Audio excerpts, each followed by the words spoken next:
मुझे तो ये रक्षाबंधन का कॉन्सेप्ट आज तक समझ में ही नहीं आया। ये बचपन से जो मैं देखती आई हूँ और जिस तरीके से ये रक्षा बंधन को अपने भाई को बांधना होता है क्योंकि वो आपकी रक्षा करेगा। कहाँ से ये भाई रक्षा करते हैं भाई? जब एक लड़की होश संभालती है और बाहर की दुनिया से जब उसको पाला पड़ता है तो एक से एक नमूने आपको रोड पे नज़र आते हैं। ये इतने छिछोड़े लोग जो जिनमें काम वासना इतनी वासना से जो पीड़ित हैं, जिनको बीमारियां लगी हुई हैं वासना वाली, ये आप पे कमेंट पास करेंगे, ये आपको छेड़ेंगे, ठीक है, भद्र टाइप के शब्द आपको कहेंगे बगल से गुजरते हुए। तो वैसे सिचुएशन में क्या एक लड़की को भाई बचाने आता है? कौन ऐसी परिस्थिति में कौन सा ऐसा भाई है जो बचाने आ जाता है? वहाँ पे एक लड़की को अपनी रक्षा स्वयं ही करना सीखना पड़ता है ऐसे नमूनों से। जब से मैंने होश संभाला है तब से कई ऐसे नमूनों से मेरा पाला पड़ा है और ऐसा हर लड़की के साथ होता है। जब वो बाहर जाती है अपना एजुकेशन करने के लिए या फिर अपनी पढ़ाई या फिर अपने करियर बनाने के लिए, जॉब के लिए, तो ऐसे नमूने उसको आए दिन मिल जाते हैं जो छेड़ते हैं और कमेंट पास करते हैं। तो क्या वहाँ पे कोई भाई आ जाता है रक्षा करने के लिए? नहीं, वहाँ पे आपको अपनी रक्षा स्वयं ही करनी पड़ती है। आपको सीखना पड़ता है कि ऐसे नमूनों को कैसे चपेट देनी है। वहाँ कोई भाई नहीं आता आपको बचाने के लिए।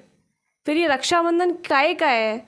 और उल्टा जब आप अपने भाई को ऐसी परिस्थितियों के बारे में बताओ जाके कि ऐसे ऐसा इंसिडेंट हो जाता है मेरे साथ, वो उल्टा क्या करेगा? वो बोलेगा नहीं, घर पे बैठो, तुमको ज़रूरत ही क्या है जाने की।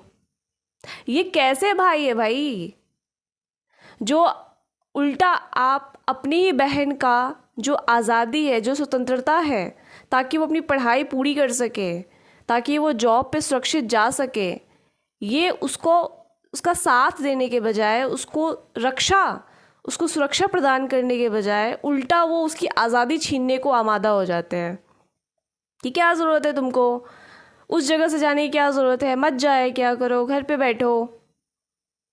और यही भाई जब आप शादी करने के लिए भी रेडी नहीं होते हो, ठीक है, जब आपको पता होता है कि आप अपने करियर में कुछ बनाना चाहते हो, कुछ करना चाहते हो, कुछ बनना चाहते हो, तो यही भाई आके आपको फोर्स करेंगे, नहीं तू शादी कर, शादी कर, ज़बरदस्ती। ये कहाँ के भाई है जो आपको रक्षा प्रदान कर रहे हैं? अगर वो सच में ऐसे भाई होते तो वो हर तरीके से अपनी बहन की स्वतंत्रता, वो किस तरीके से अपने लाइफ में अच्छे से अच्छे मुकाम पे पहुंच सकती है, उसके लिए वो सपोर्ट करते हैं। बट ये ऐसे भाई लोग हैं जो हर तरीके से अपनी बहन की स्वतंत्रता को छीनना, उसको परतंत्र करना, उसी पैट्रियार्की सिस्टम में उसको बांध के रखना, तू बस गुलाम बन के रहे।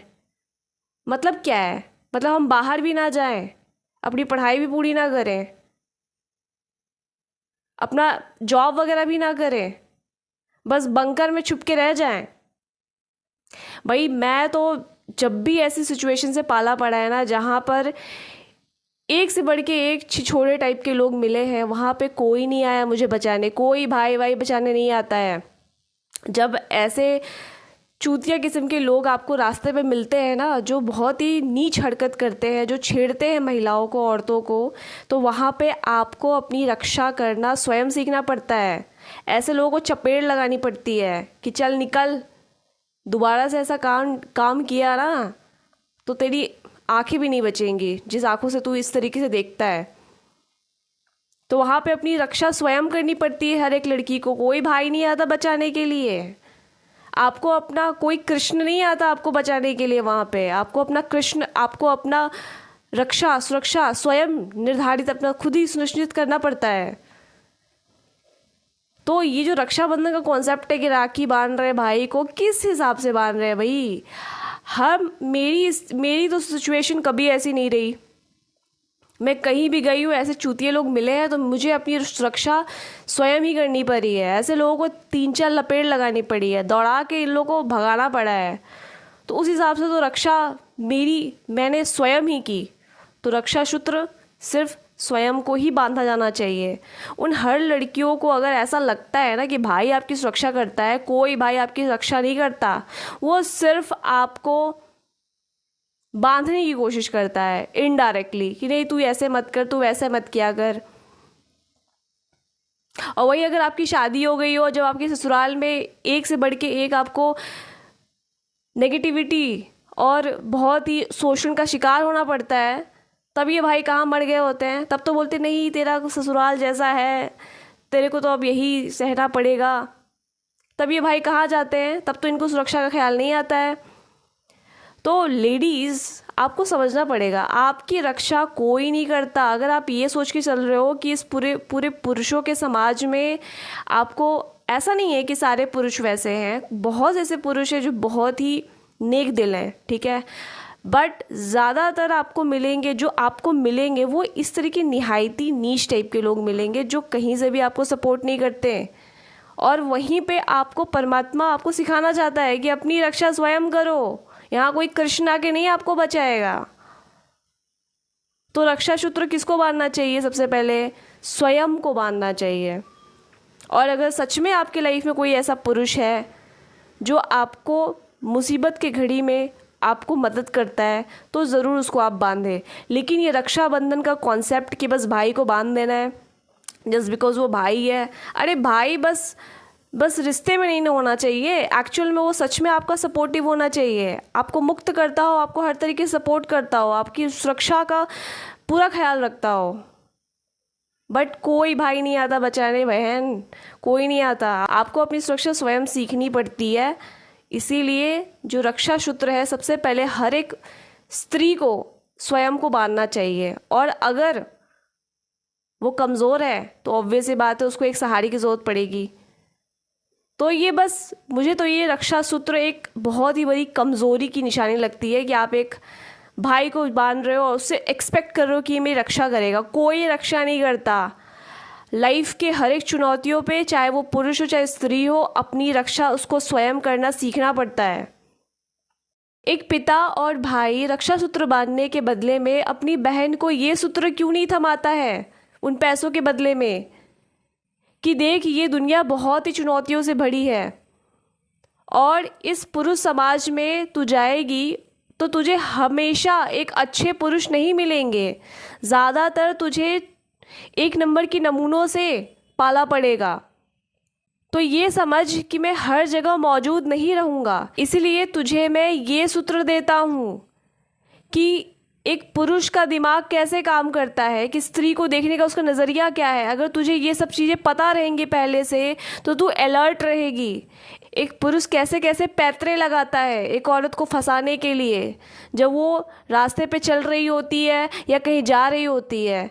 तुझे ये सूत्र देता हूँ ताकि तू कभी ऐसे गलत लोगों के हाथ में ना आ पाए और खुद की सुरक्षा खुद ही करने में तू सक्षम हो। ये सूत्र देना चाहिए ना हर एक पिता और एक भाई को कि मैं हर जगह मौजूद नहीं रहूँगा, मेरे ऊपर क्यों तू आश्रित हो रही है, मेरे ऊपर आश्रित होने की ज़रूरत नहीं है, तू स्वयं काफ़ी है। और तुझे ही सीखना पड़ेगा कि ऐसे दुष्ट प्रवृत्ति के लोगों से खुद की रक्षा कैसे करते हैं, एक पुरुष कैसे सोचता है स्त्री को लेकर। अगर तुझे ये पहले से पता होगा तो तू कभी भी किसी भी पुरुष के तुरंत उसके देखकर उसकी बातों में आ नहीं जाएगी, उसके ऊपर तुरंत विश्वास नहीं कर लेगी, पहले उसको परखेगी ताकि तू अपनी रक्षा स्वयं कर पाए। ये सब सिखाना चाहिए अपने बहनों को। ये पैसे देने सगुन के इससे कुछ नहीं होता। अगर सच में आपको अपनी बहन की रक्षा करनी है ना तो उसको बताओ जो एक घटिया किस्म के जो आदमी होते हैं वो कितने ज़्यादा मात्रा में हैं। तभी तो एक लड़की को राह चलते हुए कितने सारी चुनौतियों का सामना करना पड़ता है। मतलब एक नॉर्मल काम एक लड़की कर ही नहीं सकती अपने लाइफ में, पहले इन घटिया किस्म के लोगों से उलझना पड़ता है, उसे अपनी स्वयं की रक्षा करनी पड़ती है। ये जो वासना से पीड़ित लोग हैं जो हर जगह मौजूद होते हैं, चाहे वो ऑफिस में जाए चाहे कहीं भी जाए, उसको ऐसे लोग मिल ही जाते हैं। तो ऐसे लोगों के चक्कर में ना वो पड़ जाए, ऐसे लोग उसको बेवकूफ़ ना बना दे, उसका मिसयूज़ ना कर ले। ये सब सिखाओ ना अपने बहन को। ये क्या खुद को आश्रित, खुद पे आश्रित होना सिखा रहे हो। और एक्चुअल में कोई भी ऐसा भाई रिस्पॉन्सिबिलिटी वैसे भी नहीं लेता है, वो अपनी रिस्पॉन्सिबिलिटी से भागता है, उल्टा उसको ये बोलता है कि तू जा ही क्यों रही है, मत जा, तू घर पे ही रह, तेरे को जाने की ज़रूरत नहीं है, अरे तू और कमज़ोर होती चली जा, तू बस मेरे पर डिपेंडेंट है, तू बस पुरुषों पर डिपेंडेंट रहना सीख ले।